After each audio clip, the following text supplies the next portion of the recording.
In this video, I'll show you how to take screenshots on iPhone. It's going to be a full guide video, so ensure you watch through all I'm going to show you.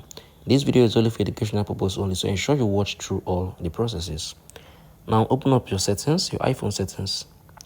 Scroll down a bit, click on accessibility.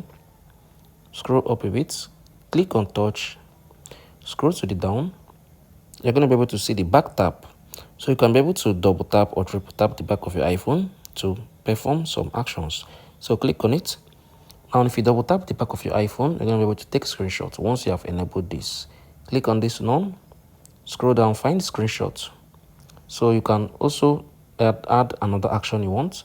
So I think you can triple tap for on a camera or front camera, or you can also triple tap to enable screenshots on your iPhone.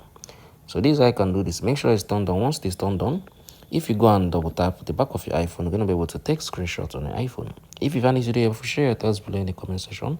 I hope you have found this video helpful. I'll see you all in the next video.